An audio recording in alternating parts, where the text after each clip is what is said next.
pleasure to have you. And since we got started with the Bhaktivedanta Institute, why don't you, if you don't mind, explain to everybody what the Institute is and how you came to be associated with it? Well, it's an institute that was set up to study the relationship between the knowledge that's found in the ancient Sanskrit writings of India and modern scientific ideas. The ancient Sanskrit writings of India speak about some very amazing things.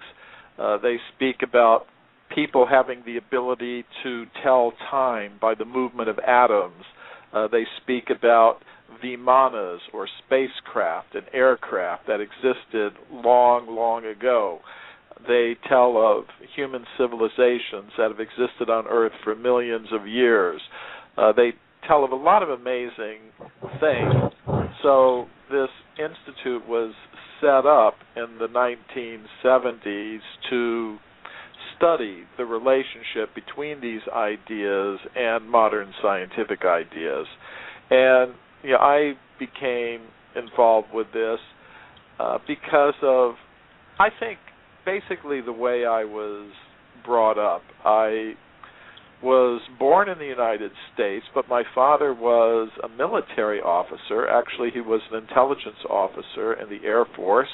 Mm-hmm. And because of that, I moved around a lot. Our family moved to different places in the United States and other countries every 3 or 4 years. And that experience opened me up to the idea that there are different ways of looking at the world. And the fact that my father was engaged in intelligence also opened me up to the fact that, well, there's knowledge that a lot of people aren't aware of. Of course, now you've got the WikiLeaks, so we're becoming aware of these things. Yes, they are. And you could say I'm sort of involved in the same sort of thing. In my work, I'm letting people know about archeological discoveries that aren't very well known. But in any case, when I grew older and I had to find my own path to truth in the world, I became attracted to these ancient Sanskrit writings of India. I became attracted to spiritual practices of meditation and yoga. And as part of that whole effort, I became acquainted with these ideas in the ancient Sanskrit writings that are very much different from modern scientific ideas. I was particularly fascinated by the accounts of extreme human antiquity, the idea that humans like us have been present on Earth for millions of years, going all the way back to the very beginnings of the history of life on Earth. It was something completely different than I learned from my teachers in high school or my professors in university. There I just learned the standard ideas. The ideas like human beings like us evolved from more primitive ape-like creatures. Humans like us have only been on Earth for about 100,000 years, maybe a little bit longer, but not much longer. And we evolved from more primitive ape-like creatures. Those were the ideas that I learned in school and accepted.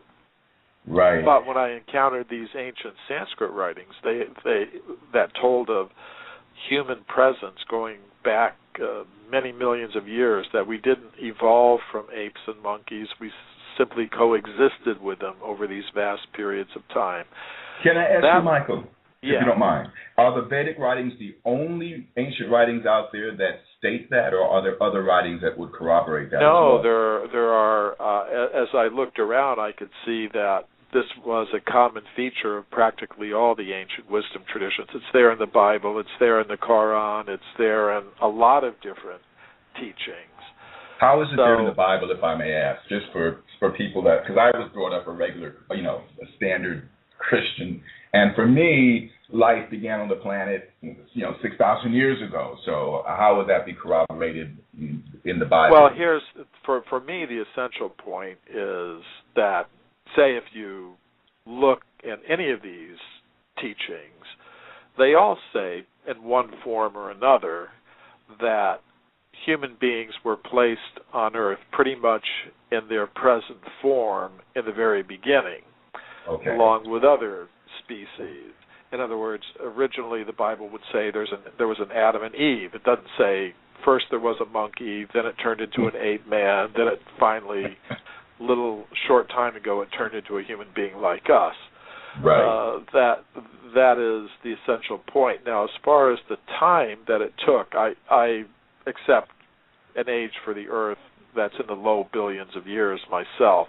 But I know there are people who accept an age of maybe a few thousand years rather than a few billion years for the Earth. But what I tell them is, well, at least we have this in common, that human beings like us were there right in the beginning. We didn't evolve from apes, and we're just going to have to disagree about the age of the Earth. But but overall, I think we would agree on a lot. And of course, there are people who believe in the Bible who accept the long age for the Earth as well. But yeah, that's a discussion they'll just have to have among themselves.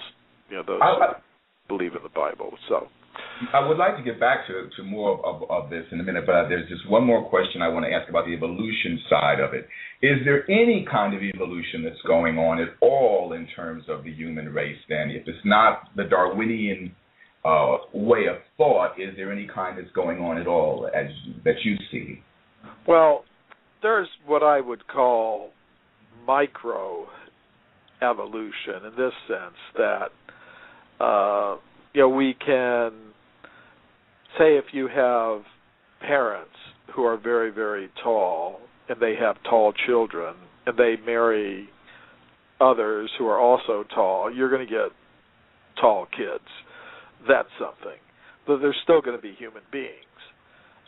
You could have people of different skin colors marrying, and their offspring may have skin color that reflects, the skin colors of the parents.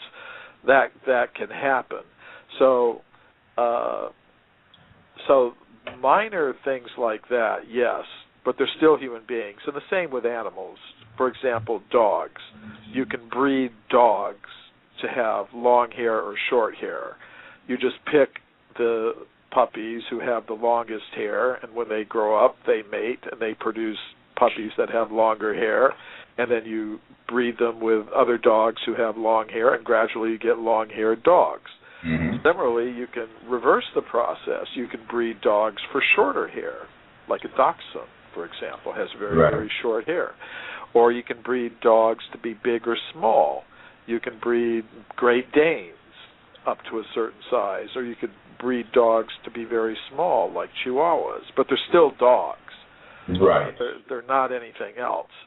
So that kind of microevolution I accept, or the fact that the fittest will survive. For example, if an airplane crashes on an Arctic island, well, the people that are a little stronger have more, maybe more. I hate to say it, I'm trying to lose weight myself, but those who have a little more fat on their body might survive a little bit longer in the cold Arctic weather than those who don't. So yes, there is survival of the fittest. There is some slight variations that can happen, but I don't think from a human being you can get something else. You can't breed a dog that will fly, for example. That might be pretty wonderful. If you had a dog with wings, it could fly around. Well, I can only imagine that would be very difficult. We need a human after them, though, with a pooper scooper to take care of that bit of business. Yeah, so, right. So, that could be a little... That could be a bit of a problem. More difficult. But so, yeah, I do think that there is slight variations that can happen in a population of humans or a population of dogs or a population of birds, but you can't change from one. You can't bring in things that aren't already there. For example, if you had a dog that didn't have wings and you could breed a dog with wings, well, that would be something. Right, right. So then you're saying actually that all of the stuff that kids are learning in school then is just basically wrong. Well, yes, I would have to say that. Now, see, one thing is I respect intellectual freedom. I think people, if evolution makes sense to somebody, if that's what makes sense to them, fine. Believe it. But even among scientists, if evolution makes sense, all right, I respect your intellectual freedom to accept that. But one thing we should understand is that there are scientists and researchers who don't accept the Darwinian theory of evolution, who are proposing alternatives. There are intelligent design theorists. There are various types of creationists, among whom I might include myself even. Okay. So there are scientists and researchers who do not support that theory, and I don't think that in a free and democratic society, the majority of scientists who support the theory of evolution should be allowed to have a government-enforced monopoly in the education system so that only their ideas are taught. I think there should be some room for some alternatives in the education system, and then let the students make up their own minds about these things. That's what I think the best policy is in a free and democratic society. Actually, it's a proven fact. Gallup surveys have shown that 80% of the American people do not accept the Darwinian theory of evolution as it's taught by its science supporters. Wow. About 50% of the American people believe that God created human beings just as they are today in the very beginning. And then there are about 30% of the people who think, well, yes, there was evolution, but there was also God, and God guided evolution so that it produced human beings. And the scientists who support the Darwinian theory of evolution just think that is total nonsense. They don't think there was any God guiding the process to deliberately produce human beings. They think we're just an accident of evolution. If you ran the tape of evolution again, it's very unlikely you'd get human beings or anything like that. Right. So about 80% of the American people, as shown by Gallup surveys on this question, do not accept the Darwinian theory of evolution as it's being taught in the education system with their tax money. So what I think is private schools are another thing. If those who support the theory of evolution want to use their own money to have their own private schools and teach only their ideas, that would be fine. Or if those who are creationists would like to use their own money to have their own private schools and teach only their ideas, that's fine. But when we're talking about the public tax-supported schools that are using the tax money of all the people, I think they have to start reflecting the actual diversity of opinion that there is among the general public and in the scientific world about this question of the Darwinian theory of evolution. I think that's the best thing. I'm not saying that they should stop teaching the theory of evolution. I'm not even saying they should give equal time to the alternatives. I think it's a fact today. Everyone recognizes that most of the scientists working in biology accept the Darwinian theory of evolution. All right, so give them most of the textbook pages, 95% of the textbook pages, 95% of the classroom time. But in the remaining 5% of the textbook pages and remaining 5% of the classroom time, it should be presented to the students that there are scientists and researchers who do not accept the Darwinian theory of evolution for this reason or that reason, and this should be done in a neutral, objective way, and then let the students make up their own minds about these things. I think that's very generous of you. That's very generous of you. 95%, I think, is very generous of you, Michael.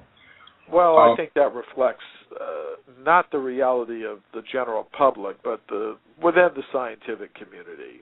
Okay. I think that would be a fair representation today. But I think if some alternatives were allowed in the public education system, then I think gradually over time we would see the percentages change, because in the education system, the next generation of scientists is being trained. And if something is not part of the curriculum, if it's marginalized, if it's excluded from the curriculum, they tend to think it's illegitimate. It's something that they cannot possibly identify with as they're going through their education and training to be scientists. So I think that's unfair, that those who are in the majority have been able to manipulate the system in such a way that they get a government-enforced monopoly in the education of students, so that students are only taught the Darwinian theory of evolution, and they're led to think that any alternatives are somehow illegitimate. Right. So I think that's we wouldn't tolerate our government telling us you could only listen to one radio station or only buy one kind of car or something. But now the government is saying that you can only learn one idea about human origins or the origin of species in the public education system, and I think that's wrong. Yeah. Why is it important, though, for humankind, for the student, for us to actually know and have how does it affect us to know who we are? Well, it affects us in this way, David. The goals that we set for ourselves individually and collectively are to a large extent determined by our concept of self.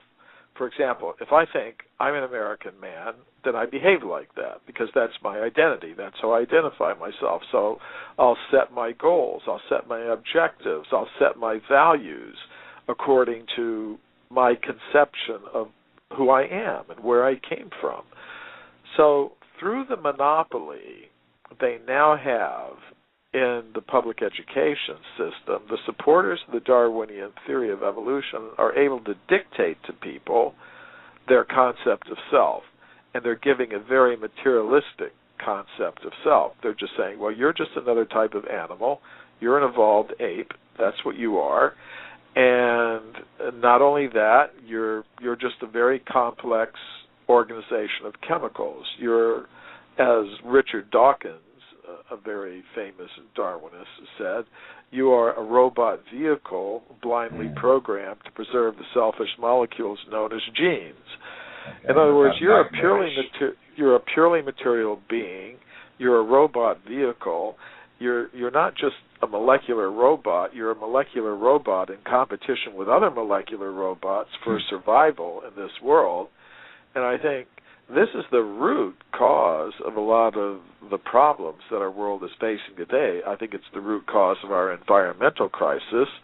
We're simply, most people, because they're being given a very materialistic concept of self, have very materialistic goals, so that they tend to think that to produce and consume more and more material things is the main purpose of human life, and that's not sustainable on this planet. We're consuming the Earth's resources at an unsustainable rate, and we're also causing a lot of environmental damage. Now, whether or not one believes in global warming, I think it's undeniable that we are poisoning the land, we're poisoning the earth, we're poisoning the air. So, and I think this is also the root of the intense levels of conflict that we see on all levels of human society today.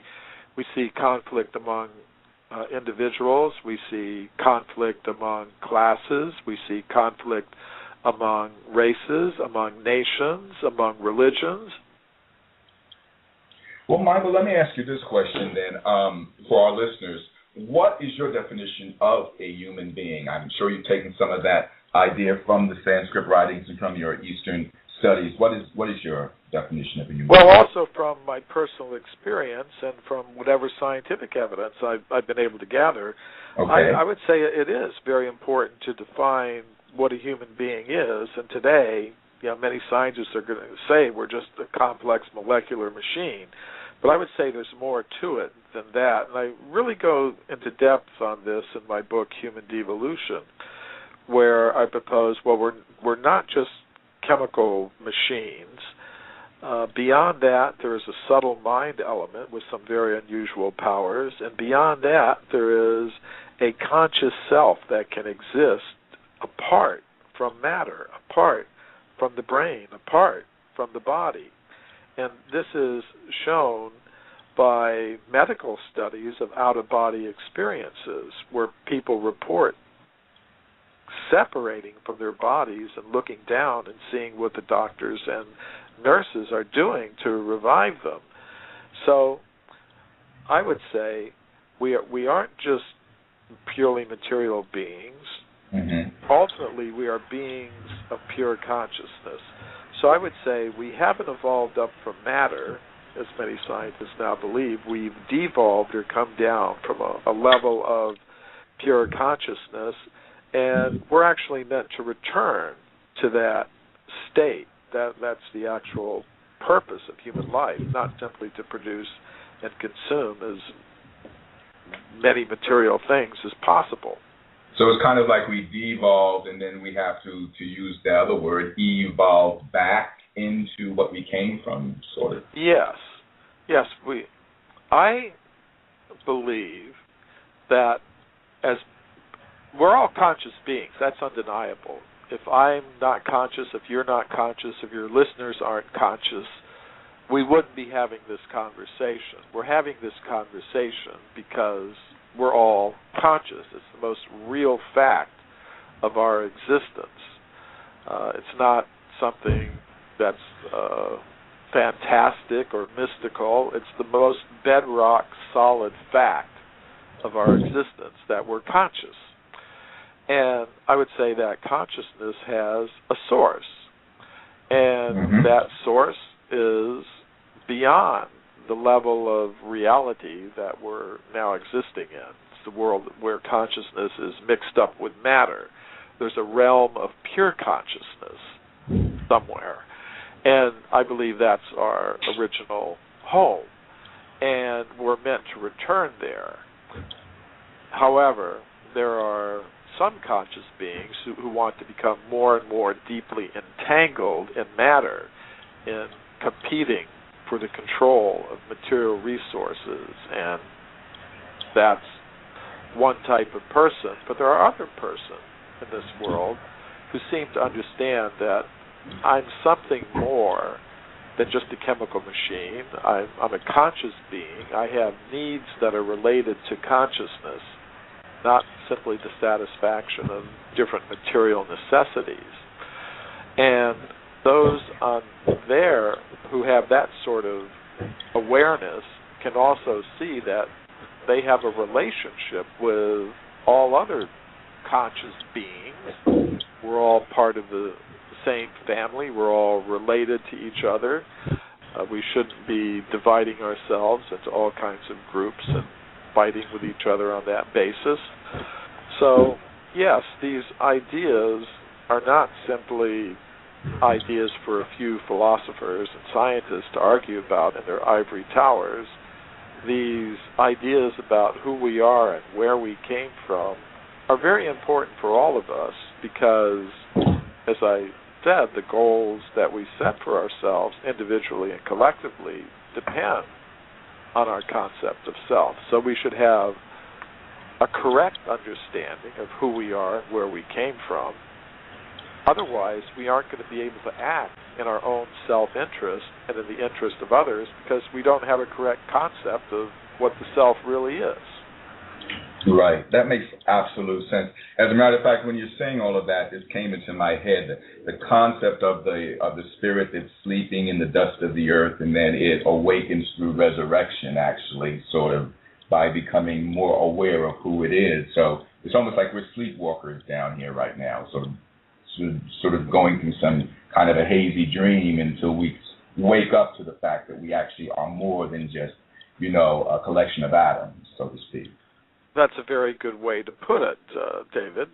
Unfortunately, that's not what's being taught in our education systems. No, it's not. I have to admit that. I mean, I didn't learn that in school by any means, and I didn't learn it in church either.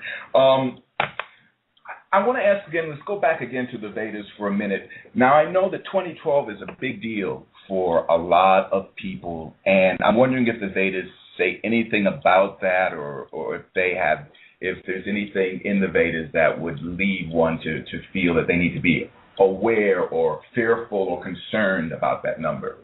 Well, the number 2012 comes from the Mayan calendar from Central America.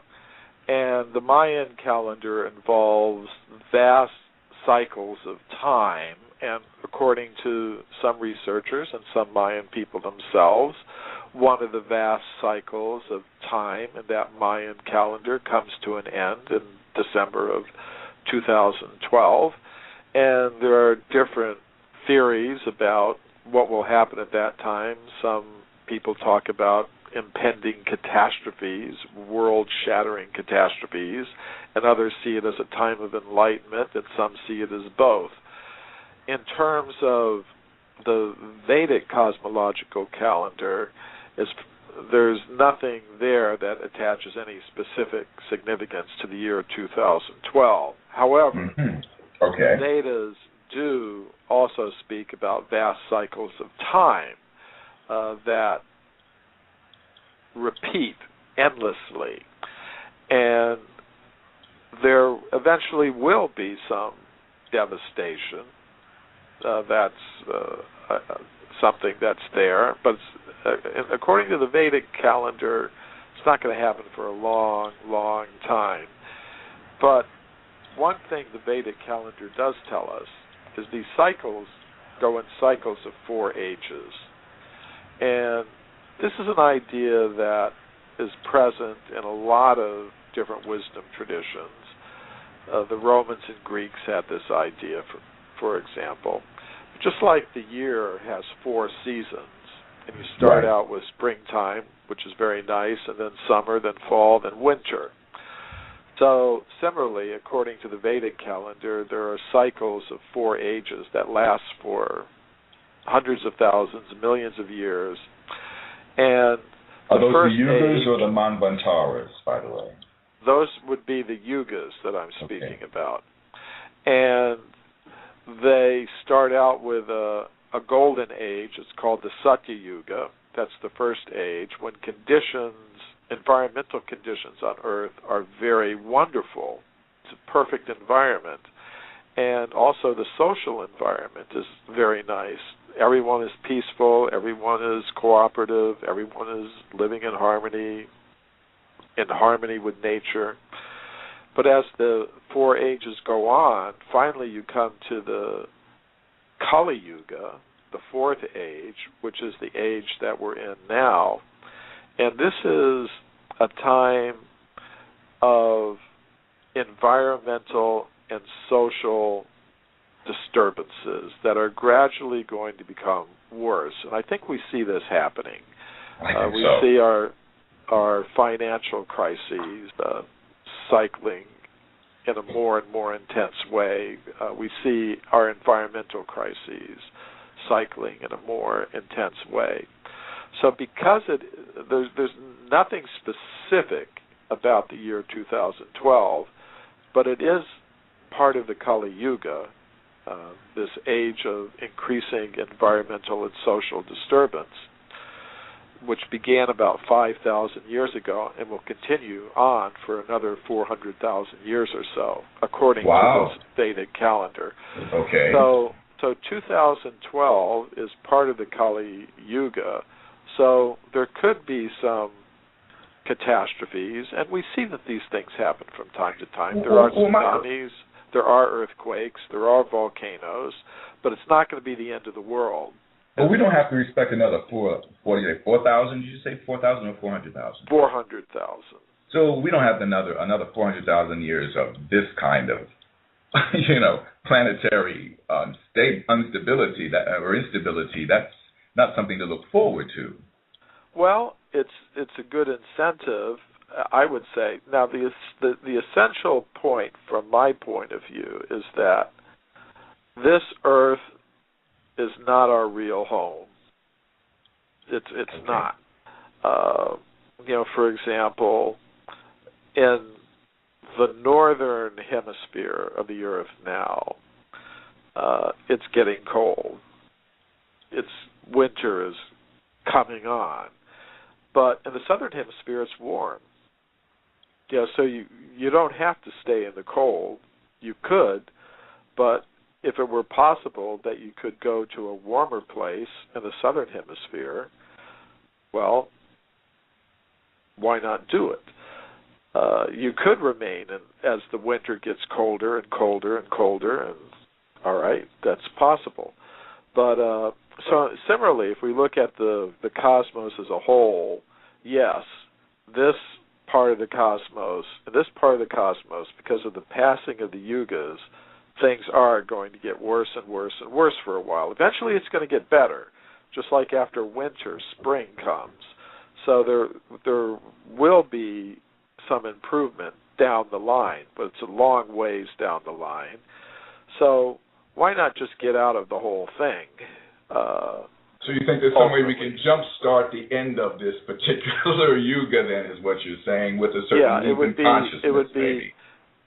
Because according to what the Vedas tell us and what other wisdom traditions tell us, this human body is a vehicle for raising consciousness back to its original level of pure consciousness, which is beyond all the changes that happen on this level of reality. This reality that we're in now is under the influence of time, and time has a very destructive influence. It pushes us towards old age, to ultimate death. This body that we have now is going to perish at a certain point, and according to the Vedic teachings, will take on another vehicle in the course of reincarnation or transmigration of the self. So there's a cycle, not only a cycle of yugas, but there's also a cycle of reincarnation. But it's possible to get out of all of these cycles, to go to the timeless level of reality. And there are different systems of yoga, meditation, contemplation, prayer that are found in different wisdom traditions, whether we're talking about Christianity or Islam or Judaism or Native American traditions or Hinduism. It's there in all of them in some form or another, some system of consciousness transformation, some system of elevating consciousness beyond this level of reality, going back to our original home on the level of pure consciousness, which you could call heaven, you could call it nirvana, you could call it Vaikuntha. There is a level of reality that's beyond all of the transitory things of this world. And we can reach that in these bodies now, you're saying, through meditation and through certain practices. Yes, but there are different disciplines. Of course, if you want to learn how to play guitar, there's a discipline. If you want to learn mathematics, there's a discipline. If you want to be a doctor, there's a discipline. So if you want to achieve this goal, there's also a discipline. So let me ask you another question. And before I get into that question, actually, I just want to say to our listeners that you are tuned in to The Bright Side, and my guest is Michael Cremo, and we are inviting you, as a matter of fact, to call in a scant 23 minutes from now, and the toll-free number is 1-877-572-4270. That is 1-877-572-4270. Now, Michael, I want to go back again to what is this a case of the cart before the horse or whatever, but what came first for you? Was it the interest in archaeology or the interest in spirituality, or how did one affect the other? I think it was the interest in spirituality, and it was that interest that led me to the Vedic teachings. And as part of those Vedic teachings, I began encountering ideas that were different than the ideas that I learned about in school. Of course, I was always interested in history. That was an interest of mine. History, foreign languages, philosophy, these were all interests of mine before I encountered the Vedic teachings. But in these Vedic teachings, I found ideas about human origins and human antiquity that were different than the ideas that I learned in school. For example, this idea of extreme human antiquity.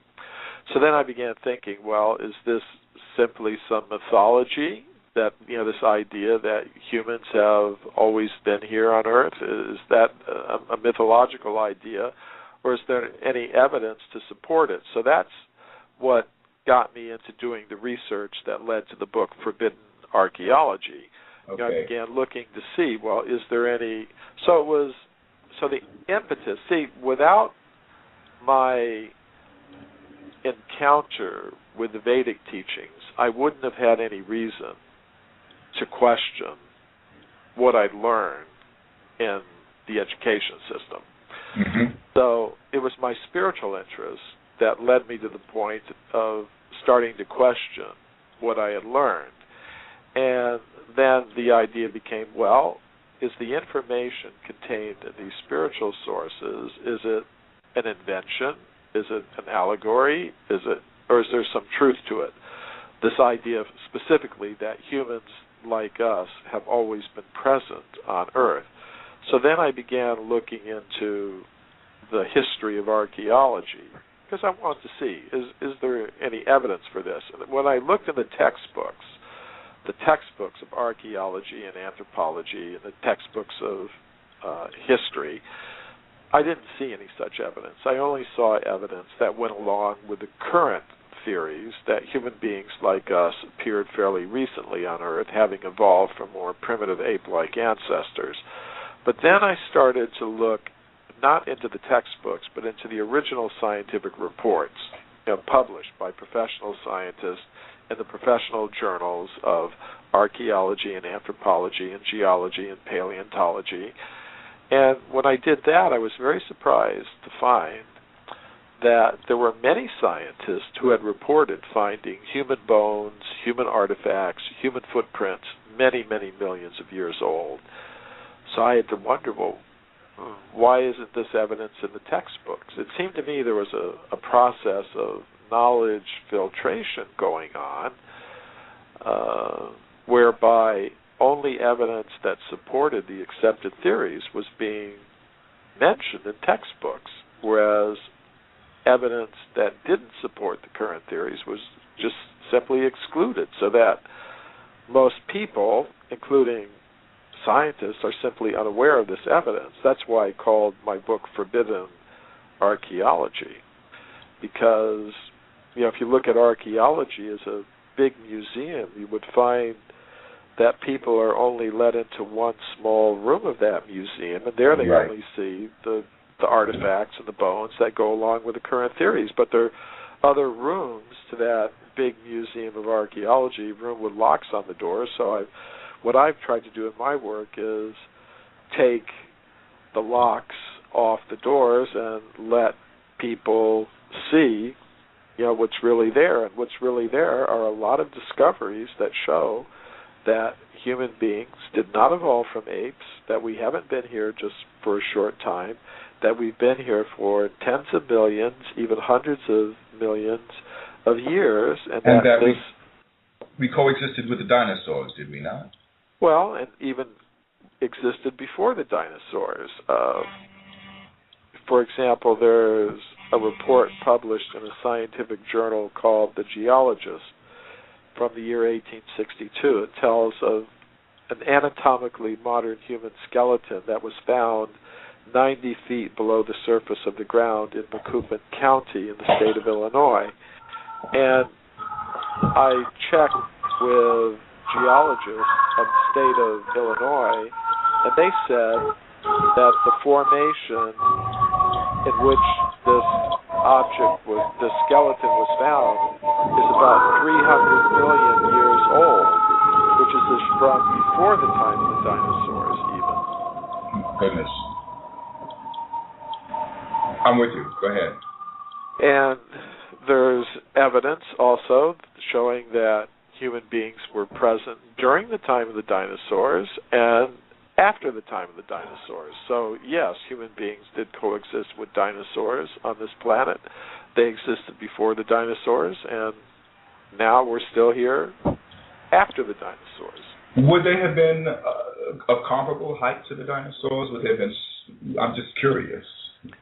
Well, even today, we exist on this planet with big, dangerous reptiles and with big, dangerous animals. For example, the blue whale is bigger than any dinosaur, and we coexist on this planet with it. And we're human beings. We exist on this planet with huge crocodiles and alligators and boa constrictors and Komodo dragons, these huge lizards that could attack a human being that are found on an island in the Pacific. So even today, we're coexisting on this planet with big, dangerous reptiles. I used to live in Florida, and as a kid, and we had to be a little bit careful because from time to time, an alligator or a crocodile would get a dog or a kid. That happened. It happens. Yeah, sure. Still does. So even today, we're coexisting on this planet with some big, dangerous reptiles and with other big animals. But was there a race in the past, I think we could have coexisted with maybe slightly different reptiles and big animals, but we're still doing the same thing today. Okay. Was there a race of giants, though? I mean, in your research, and would you say that there was a race of giants on the planet? Yes, I think there was. This is a common feature of a lot of the ancient wisdom traditions, whether we're talking about the Bible, which speaks about Goliath, or we're talking about the ancient Sanskrit writings, which say that prior to the Kali Yuga, which we were talking about earlier, this current age that we live in, prior to this age, which began about 5,000 years ago, there were larger human beings, and not just larger human beings, but larger plants and animals as well. And that's actually something that's just standard science, even according to just ordinary paleontology and botany. Before about 5,000 or 10,000 years ago, most animals and plants were bigger than they are today. The wolves were bigger, the elephants were bigger, the trees were bigger. I live in California, and in the Sierra Nevada mountains here, you can find the California redwood trees, many of which are over 5,000 years old, and they're the biggest living things on Earth. I look at them as a holdover from a previous age. So if the plants and animals were bigger, I think it's natural that the human beings, at least some of them, were bigger than they are today. Okay. Now today, you can find some human beings that are very small, 4 feet tall or shorter, and you can also find some very big ones, 7 feet tall and more. Some of them are playing in the NBA. and there are even a couple of people on Earth today who are about 8 feet tall. Nobody taller than that, really. But you do find accounts, a lot of accounts, and unfortunately a lot of pictures on the web, circulating on the web, and unfortunately I think most of them are Photoshop jobs. Okay. But I think there are a lot of reports of human bones of large size having been found. Now, I haven't been able to verify any of these myself, which is why I'm not actively promoting these reports right at the present moment, because I haven't been able to verify them yet.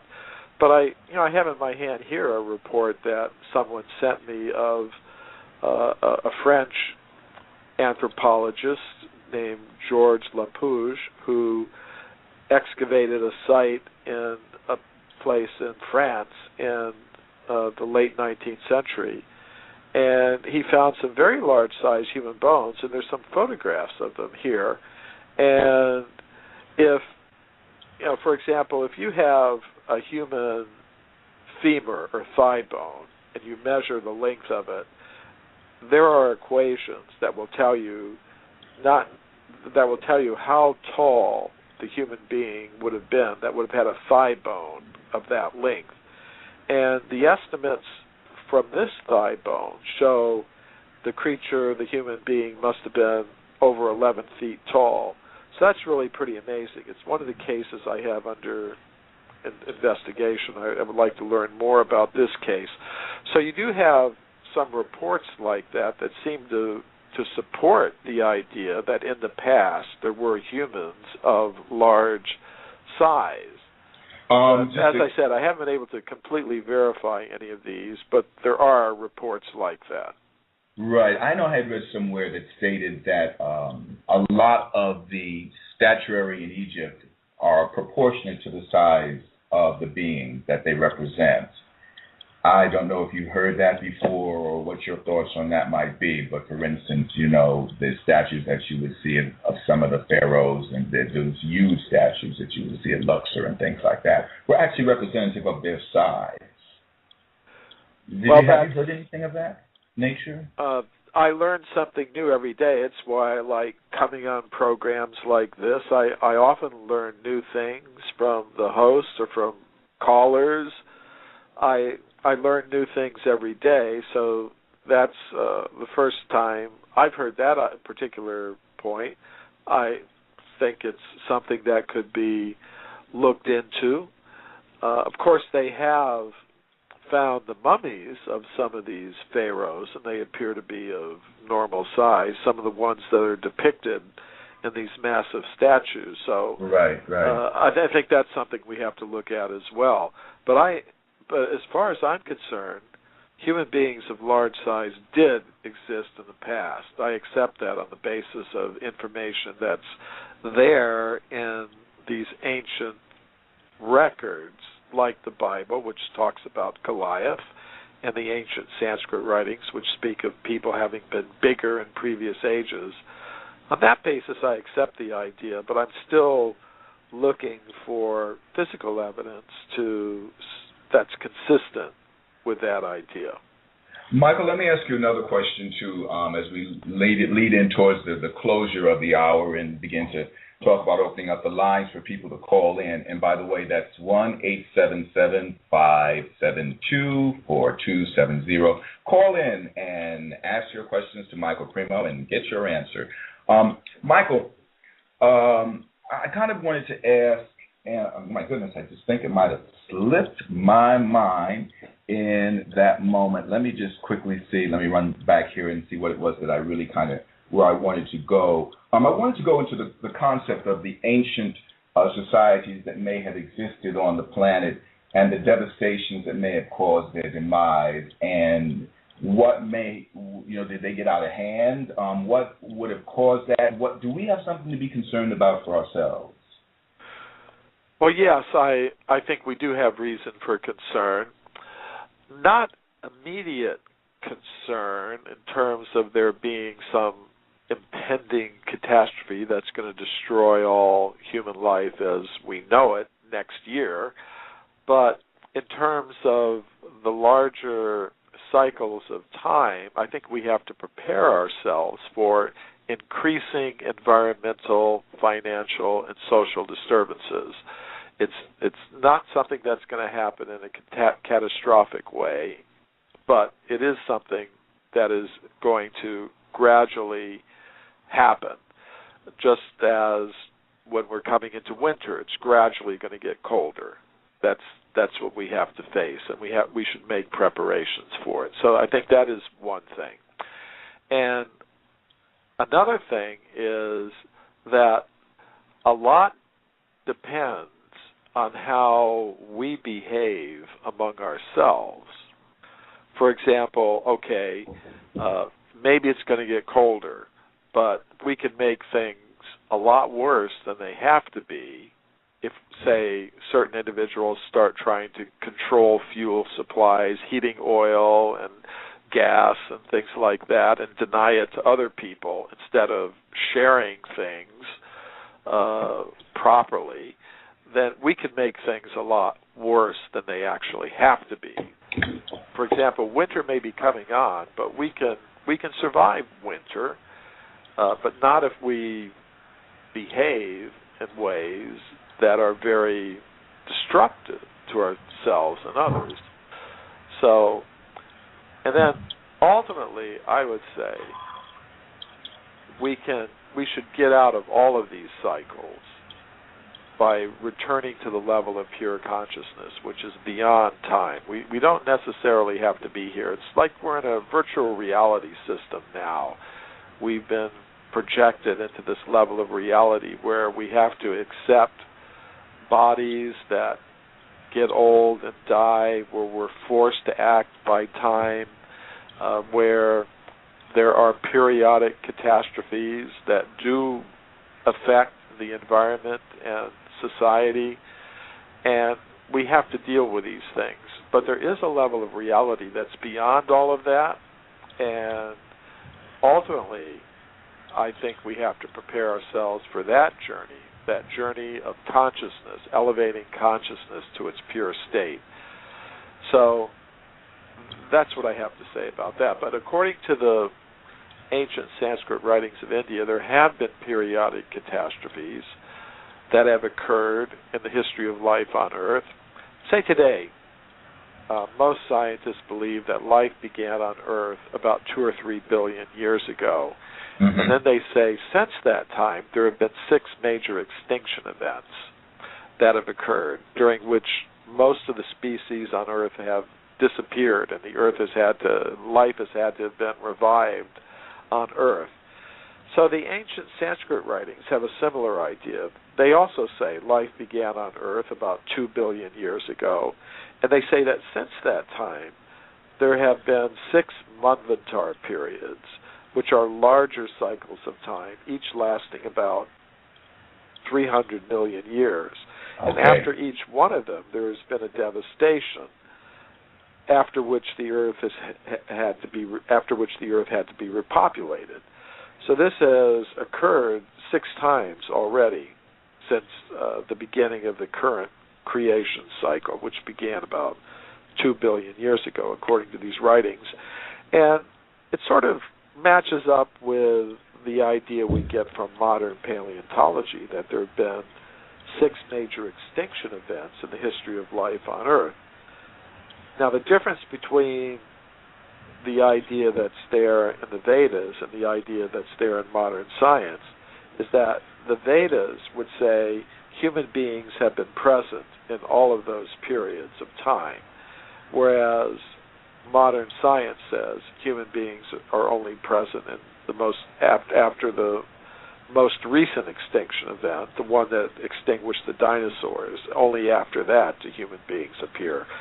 Whereas, according to the Vedic cosmology, human beings have always been present on Earth. But we've gone through periodic catastrophes. So then my question to you would be, is it something that the humans have done out of their own selfishness, agree, that have caused them to go down with the ship, so to speak, each time these, catastrophes and devastations occurred? Or is this going to be a natural process, or is this just a natural process that just happens and continues to happen in matter, so to speak? Well, it's a natural process that happens in matter. However, the only reason that we're in the world of matter is that on some higher level, we acted in a way that we misused our independence. We became selfish. We are meant to exist in harmony with each other, with all other conscious beings, with the source of all other conscious beings, on that level of pure consciousness. But if we become selfish and egotistical, we can no longer exist in that harmonious state. Therefore, there has to be some level of reality where we can act out our selfish desires in competition with others who are also acting out their selfish desires. And that's the level of reality that we find ourselves on now. So we can, and in the course of that passage of material time on this level of reality, sometimes things are going to be in a more easy condition, and sometimes it's going to be in a harder condition, just as the seasons pass, spring, summer, fall, winter. It's hard to exist in the wintertime. But again, there will be a spring, and then there'll be a summer where everything's very abundant, and then a fall, and then a winter when it's very hard. That's going to go on and on and on and on. Sometimes it's going to be resources are going to be more abundant, things are going to be more peaceful. Sometimes resources are going to be more scarce, and things are not going to be so peaceful. That's just the nature of this level of reality. And we can make it worse than it has to be. Just as I said, the seasons are going to go by, and we can adapt to the different seasons, but we can also make it worse than it has to be. So that possibility is there for us. Or we can rise above it completely through rise above it completely. Matter that is the best spirit. Thing. Right. That is the best thing. We can try to make the best use of a bad bargain. I mean, just because it's going to rain doesn't mean you have to get wet. You can shelter yourself, you can shelter others, but probably best to get out of the whole environment. I mean, you can. So I think we have an obligation to do that. As long as we are on this level of reality, we should try to make the best bargain we can. We should try to live in the most peaceful, harmonious, and natural way possible under the circumstances, but understand that there's another level of reality that's beyond all this. And if we all come along together, let's say people talk about the shift in consciousness, and so I'm trying to tie that idea into what you're saying.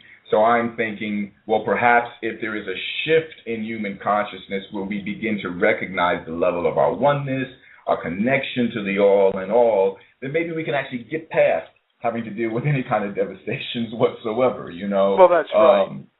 You know, can make, if the state of this level of reality depends on the consciousness of the people there. If there are more people who are, as you described them, seeing the common, that we're all in this together, we all have the same source, then this world will be as good as it can get under the circumstances. But if there are more people who are into trying to dominate, control, exploit the resources of matter in competition with everybody else, everybody trying to get more than their fair share, then we can make a hell out of this place, which we seem to be doing. Which we seem to be doing. And by the way, I just want to say, everybody out there in listener land, please call in. It's time. We'd love to hear from you. Ask your questions of Michael. That's 1-877-572-4270. So give us a shout out and let us know what's on your mind. Michael, really, it's really great having you. Do you want to take a minute maybe and just talk about your website or your books or something like that so people can be aware of where they can find out more information on you? Yeah, I could do that. My most recent book is called The Forbidden Archeologist, and that is composed of columns that I write for Atlantis Rising magazine. So it's all short, bite-sized pieces that it's a good introduction to my work and ideas for those who aren't so familiar with it. It's kind of a short book. It's not a very challenging book in terms of having lots of strange terminology in it. It's a very good introduction to my work for people who might not already be familiar with it. So that book is called The Forbidden Archeologist. And for those who want to go a little bit deeper, there's the classic Forbidden Archeology, which is the whole compendium of cases of archaeological evidence for extreme human antiquity. And then there's my book, Human Devolution, a Vedic alternative to Darwin's theory, which makes this point: we didn't evolve up from matter, rather we've devolved or come down from a level of pure consciousness or spirit to which we're meant to return, and gives the scientific evidence for that in terms of the evidence for out-of-body experiences, reincarnation, memories, things of that sort. And all of these books are available from my main website, mcremo.com, mcremo.com, and there are also websites dedicated to each individual book, but perhaps that mcremo.com is a good place to start, mcremo.com. Awesome.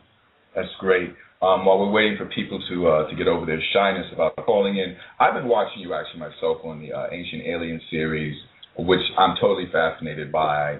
I think it's a great series. I think there's a lot to learn. How do you think some of those structures came to be? It's very, very interesting. If we look at some of these ancient wisdom traditions, they say that some of the structures on Earth have an extraterrestrial origin.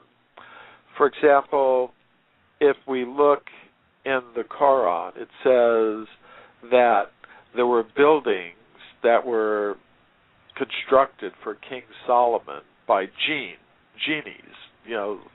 extraterrestrial beings. Okay. If we look at the ancient Sanskrit writings of India, they speak about vast cities, royal cities in India that existed thousands of years ago, places like Dwarka. And they say that some of the structures in these ancient cities have an extraterrestrial origin. They were made by an architect who had an extraterrestrial origin. His name was Vishvakarma, according to these writings.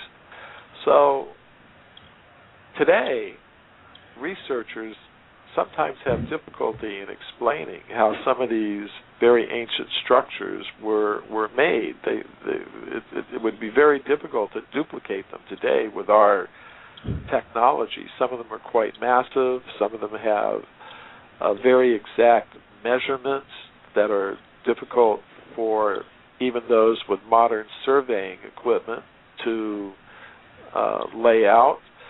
And so there are a lot of mysteries about these things. And I would say there are structures on Earth that have an extraterrestrial origin. Some of them, yes. I mean, I find that fascinating. I mean, I find the buildings themselves fascinating. I'm talking about everything from Machu Picchu to Baalbek to Stonehenge to obviously the peninsula, the Mexican peninsula, and I just don't really understand, because when I was in school, I didn't really get any indication of actually how magnificent these structures were and how difficult it would be for modern technology to even accomplish building them. And I still don't think kids know that. I don't think they understand that right here in our presence we have these incredible monuments to a different age, a different period of time when the human race was able to create these structures. Yeah, I was visiting one temple in India. It's called the Sun Temple at Konarak, which is on the east coast of India. And it's a very ancient temple, over 1,000 years old. And I saw that it had iron beams in its construction, huge iron beams up to 30 feet long. It appears to be just a stone structure, but if you look very carefully, you can see that there are iron beams in it. And using iron and steel beams in construction of large buildings is something that we really didn't start doing in the Western world until about the 18th and 19th centuries, about 200 years ago. So it's very interesting that some of these ancient structures have this, and it's a kind of iron that has lasted for thousands of years without corroding away. It's really fascinating that there are structures like this. And there are some legends that in this particular temple there were magnets in part of the temple that would cause an image, a metal image of the sun god, to float in the middle of the temple. So okay, that it's really kind of interesting, and the whole temple structure has all kinds of astronomical information built into it, very complex astronomical details. So it's very amazing that ancient people would have this kind of knowledge, and the people who built these structures tend to say that, well, this knowledge didn't come from us, it came from extraterrestrial sources. It's interesting. In Greek mythology, Egyptian mythology, Celtic mythology, as they call it mythology, they have these beings that wield these powers and that arrive, as they say in the Ancient Alien series, arrive in chariots of fire. I was curious, do they, one is determined to be, say, Jupiter or Zeus, and the other is Apollo. Now, would these beings have identified themselves as one being associated with love or with the sun or with war? Or would people have attached that to them as opposed to them actually saying, well, okay, I'm the extraterrestrial of war, or I'm the extraterrestrial who deals with love? That's kind of problematic for me. Well, we do that among ourselves. We have a Secretary of Defense in the Cabinet of the United States government, a Secretary of, the Secretary General of the Legal Department. Even among ordinary humans, we tend to divide ourselves according to our responsibilities, and some humans have more responsibilities than others. For example, if I'm flying on an airplane, I'm going to Europe on a commercial airliner, I'm sitting in coach class. Well, there are other human beings on that plane who are sitting in business class, who are sitting in first class, and then there's a couple human beings sitting in the pilot's compartment who are flying the whole airplane. Now, we're all human beings, but some of them have greater responsibility for the flying of the airplane than me, a passenger in coach.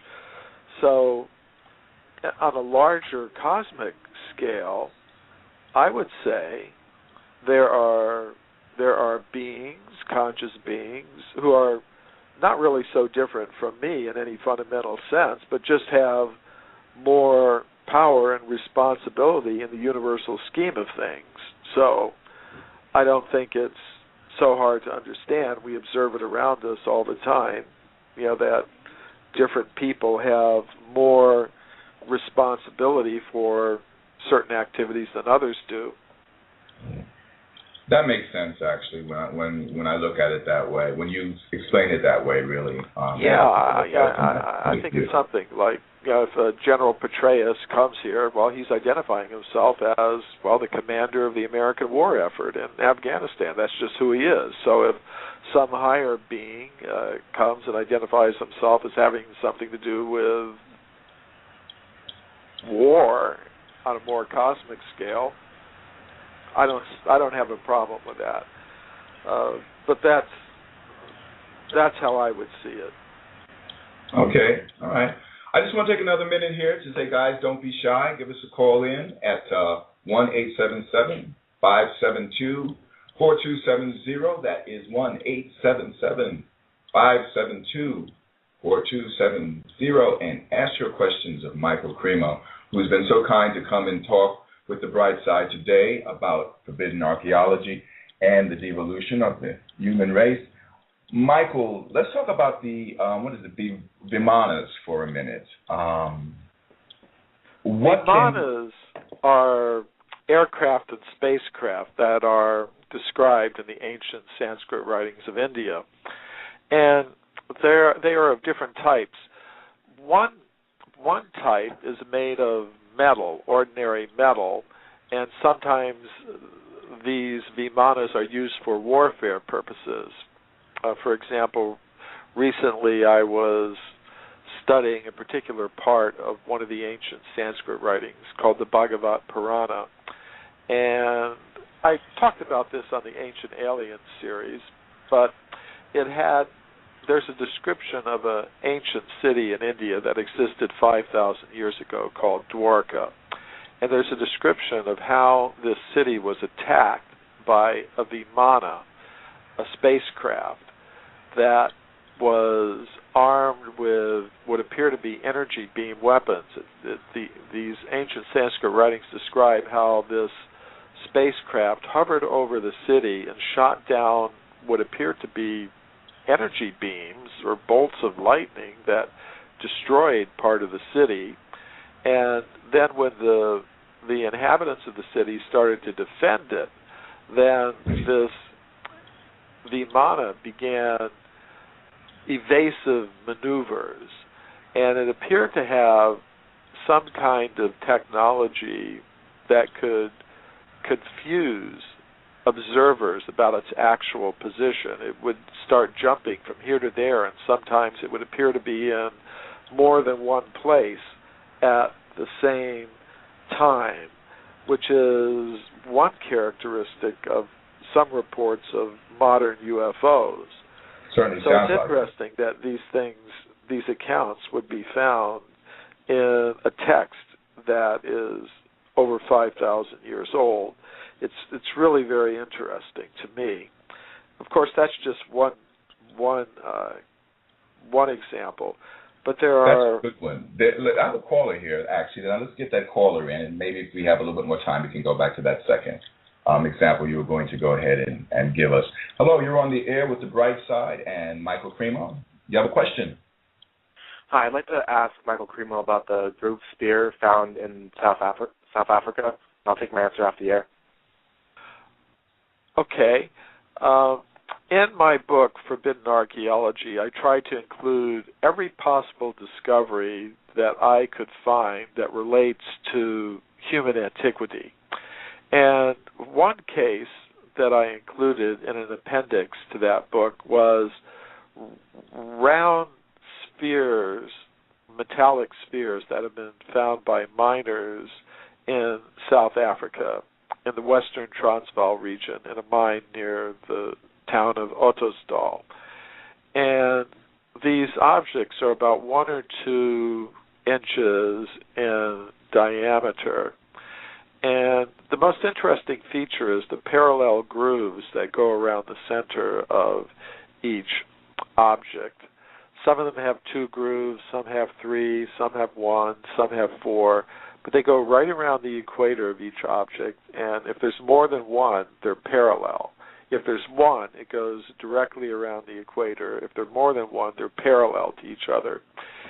And they're very interesting objects. Some years ago, I was a consultant for a television documentary that aired on NBC. It was called The Mysterious Origins of Man.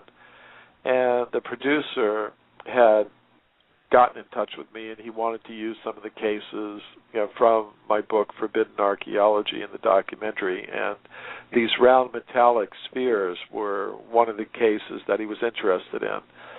So we obtained for him some samples from South Africa. But before NBC would allow them to be included in the program, they said they had to be submitted to an independent company of metallurgists to examine. So that was done. They were submitted to an independent company of metallurgists who examined them and said they could not explain how the grooves could have formed naturally in the layers of the earth. And that's interesting because these things are found solidly embedded in mineral deposits over 2 billion, that's B with a B, 2 billion years old in South Africa. So they're really mysterious objects. The metallurgist said they're made of hematite, which is a naturally occurring type of iron. It's considered to be a semi-precious stone. How does mainstream science look at that, actually? Well, that discovery? They would just say, well, it's completely impossible. They would just insist that they're natural objects, that they just form naturally in the layers of the earth. But as I said, the company of metallurgists that examined them said they couldn't explain how the grooves could have formed naturally in the layers of the earth. Maybe hematite could naturally form some spherical objects somehow or other. That's what some people suggested. Well, somebody must have taken some of the hematite spheres and then carved, recently grooves on them. And that's the explanation. But I went to South Africa and I visited the chief mining engineer of the mine from which these objects come, and he showed me a solid block of rock from the mine, a huge block of stone that had many of these round objects embedded in it, like raisins in a piece of raisin bread. And some of them were, halfway sticking out of the solid rock. And I could see the grooves going around the outside of these round objects back into the solid rock. So, I saw that myself with my own eyes. So maybe somebody can come up with some really good natural explanation of how those grooves could have formed, but right up to the present moment, I haven't seen one. And I would have to say that leaves open the possibility that someone with human-like intelligence was involved in making the grooves on these hematite spheres from South Africa. And it would only be conjecture anyway on their part. We have another caller, actually, and let me just give that number one more time, 1-877-572-4270, The Bright Side. And our guest is Michael Cremo, and let's see who we have here. Hello, you're on the air. Hello? Let's just see. Check this again. Hello, you're on the air. Bright Side. My name is Stan. Yes, Stan, how are you today? Pretty good, thank you. You have a question? Yes. Can you talk about the coin found in the state of Illinois, and I'll take my answer off the air. Okay. That was an interesting discovery that occurred in the 19th century at a place called Lawn Springs in the state of Illinois. People there were drilling a well for water, and they had operated the drilling mechanism, and they got down to a level of about 114 feet below the surface. And from that level, they brought up a copper coin-like object which had human figures on both sides along with an unknown script. And this was reported in an academic journal by a researcher from the Smithsonian Institution. And it's a very interesting discovery. Part of the report was a drilling record for the drill, that described how the drill went down through 5 feet of sand and then 6 feet of clay and then 7 feet of rock of this type and so on and so on. And all. Michael, are you there? Hello, Michael? Michael? Can you hear me, David? I can hear you. I don't know what happened just then, but you were talking about drilling down into the sand. Yeah. So there was a drilling record that was part of the report that described all the different layers that the drill went down to where it brought up the copper coin-like object. And we submitted this drilling record to the geologist of the State Geological Survey of Illinois, and we asked them, well, how old is the layer where this coin-like copper object came from? And they said that at that level, the formation is between 200,000 and 400,000 years old. And that's really kind of amazing because, according to standard history, the first coins were used only starting from about 3,000 years ago. Generally, they say the first coins were used in a place called Lydia, which is now in Turkey. That's the standard history. So to have evidence of some kind of coin being present in North America over 200,000 years ago is really pretty amazing. Because if you have a coin, that means that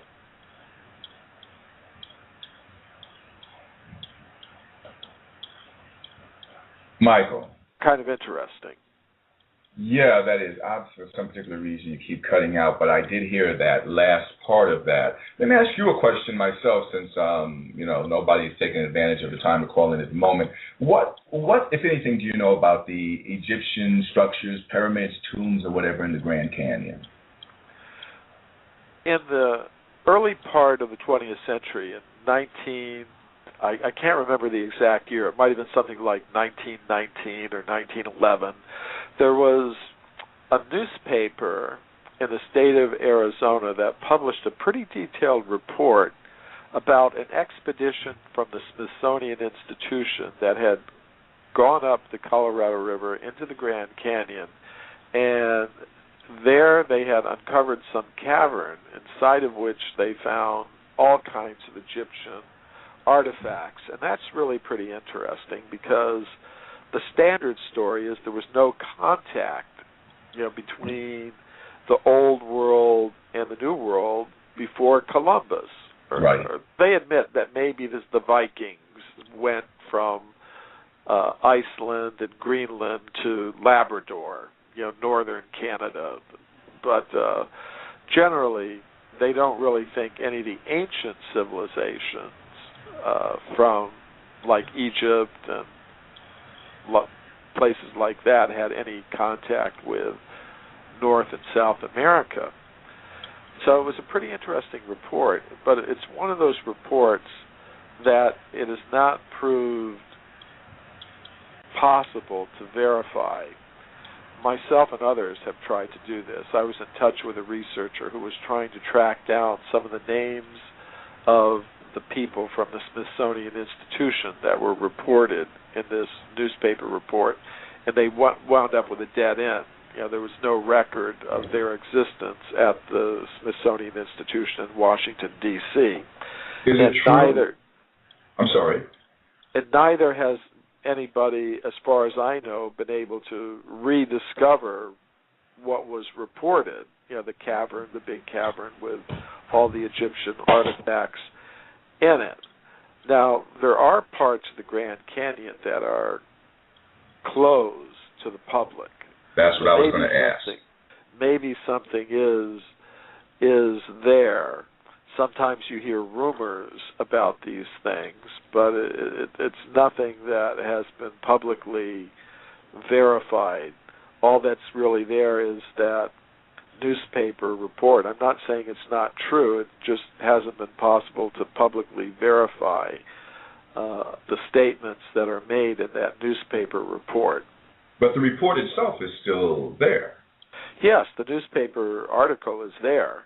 Wow. That is definitely there. But generally, what I like to do is, even in terms of the archeological discoveries, I like to look at the reports, the written reports, but I also like to go into the museums, actually see the things, photograph them, do that.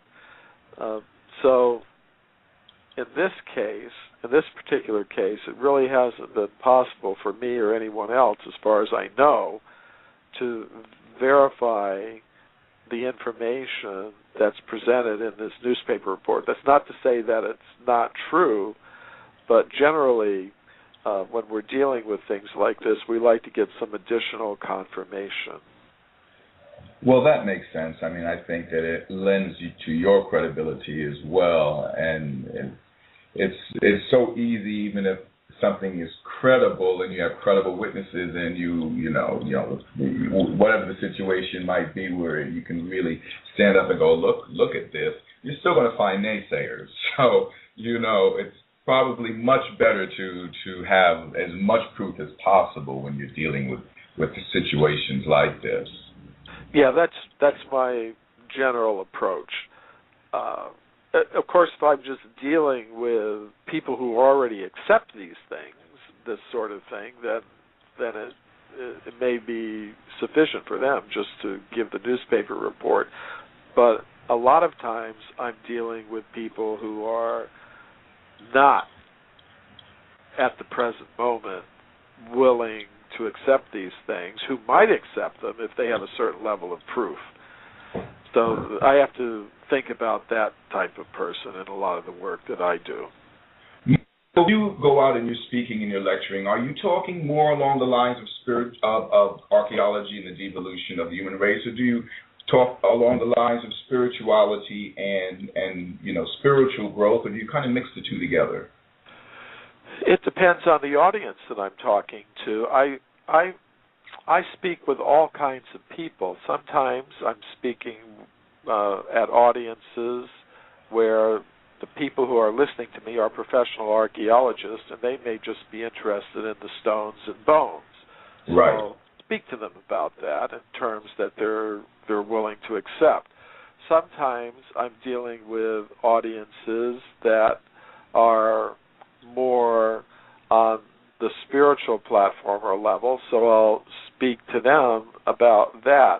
And I think it's important to stay in touch with all kinds of people. I don't want to be limited to one type of person. I think I'd like to speak with all kinds of people. So according to their interest, I'll communicate with them. Of course, I make no secret of my spiritual inclinations and the spiritual inspiration for a lot of the work that I do. That's there for everyone to see. But in some cases, I speak more about the strictly scientific aspect of things in terms of archeological evidence for extreme human antiquity, just talking about the stones and the bones and the dating methods that were used on them and things like that. And other times, I'll get more into the spiritual implications of that we need new theories of human origins, and those new theories are going to have to involve some kind of spiritual element beyond matter. And then some people, they just want to know about the spiritual things. They don't really care so much about the scientific aspect of things. So I'm also prepared to speak with them. So it all depends on who I'm talking to and what they want to know. We simply coexisted with them over these vast periods of time. Can I ask you, Michael, if Yeah. you don't mind, are the Vedic writings the only ancient writings out there that state that, or are there other writings that would corroborate that? No, as well? there are. As I looked around, I could see that this was a common feature of practically all the ancient wisdom traditions. It's there in the Bible, it's there in the Quran, it's there in a lot of different teachings.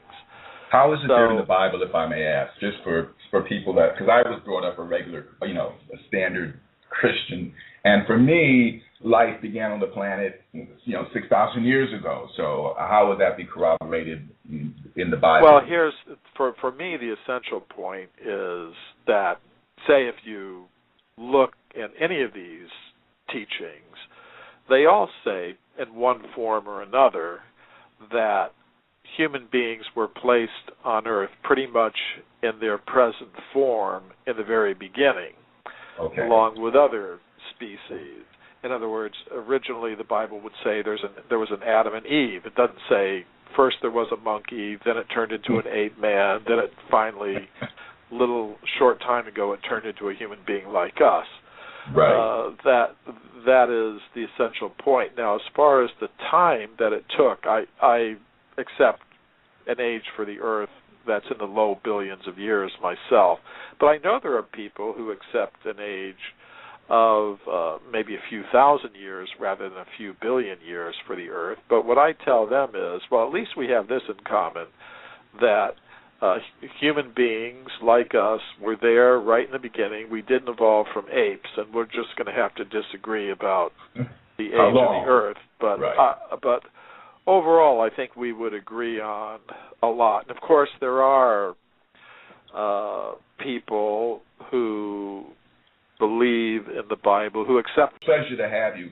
And since we got started with the Bhaktivedanta Institute, why don't you, if you don't mind, explain to everybody what the Institute is and how you came to be associated with it?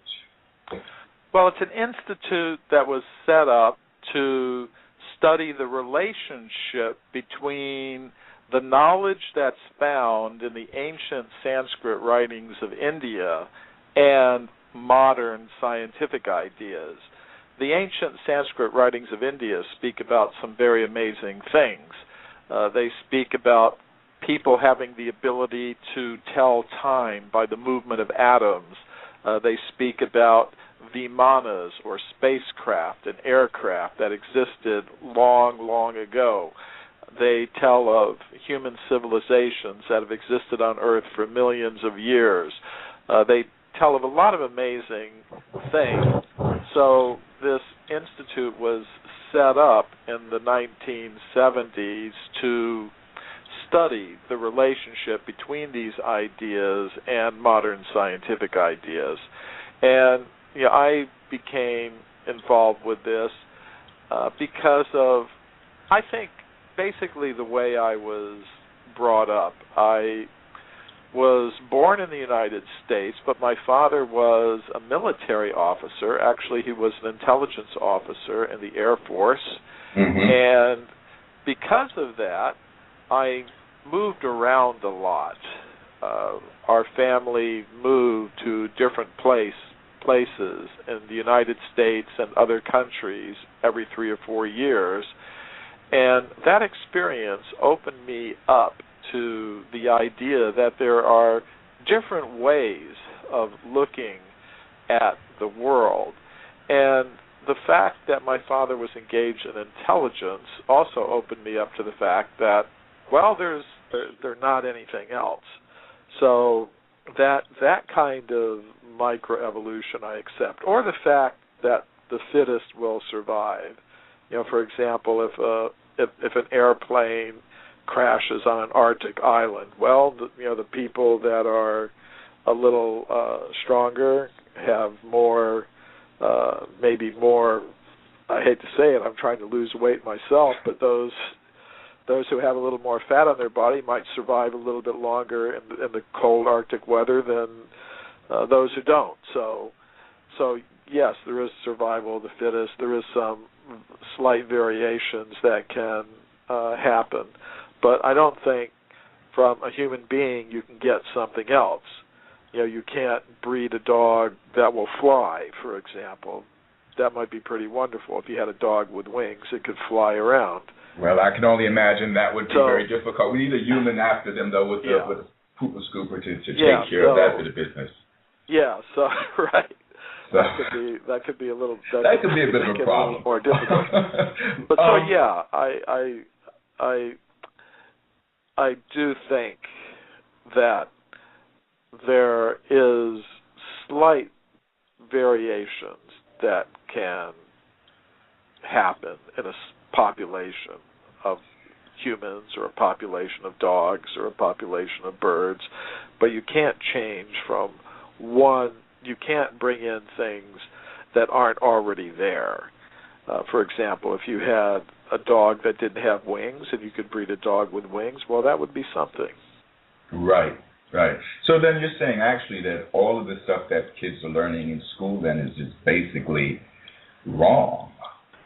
Well, yes, I would have to say that. Now, see, one thing is I respect intellectual freedom. I think people, if evolution makes knowledge that a lot of people aren't aware of course, now you've got the WikiLeaks, so we're becoming aware of these things. Yes, they are.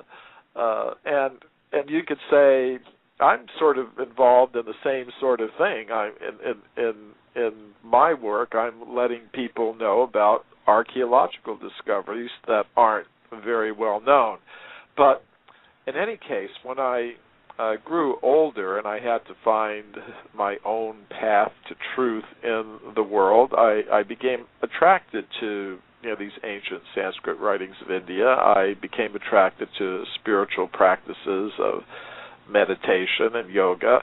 And as part of that whole effort, I became acquainted with these ideas in the ancient Sanskrit writings that are very much different from modern scientific ideas. I was particularly fascinated by the accounts of extreme human antiquity, the idea that humans like us have been present on Earth for millions of years, going all the way back to the very beginnings of the history of life on Earth. It was something completely different than I learned from my teachers in high school or my professors in university.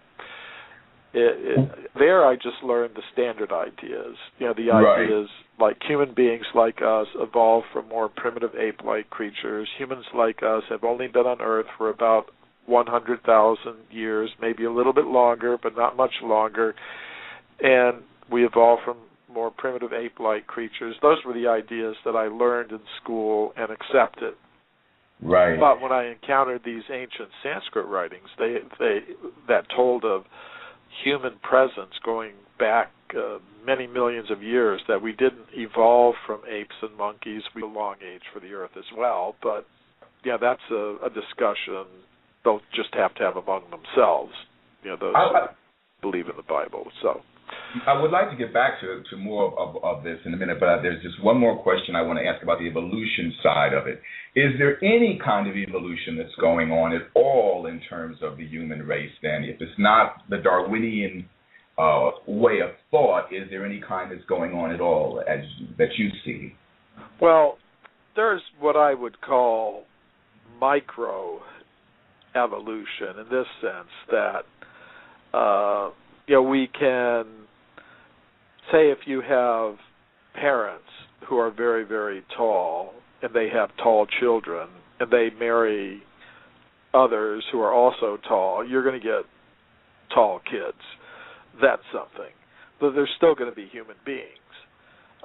You could have people of different skin colors marrying, and their offspring may have skin color that reflects, the skin colors of the parents. That can happen. So minor things like that, yes, but they're still human beings. And the same with animals. For example, dogs. You can breed dogs to have long hair or short hair. You just pick the puppies who have the longest hair, and when they grow up, they mate, and they produce puppies that have longer hair, and then you breed them with other dogs who have long hair, and gradually you get long-haired dogs. Mm-hmm. Similarly, you can reverse the process. You can breed dogs for shorter hair, like a dachshund, for example, has very, very short hair. Or you can breed dogs to be big or small. You can breed Great Danes up to a certain size, or you could breed dogs to be very small, like Chihuahuas, but they're still dogs. Right.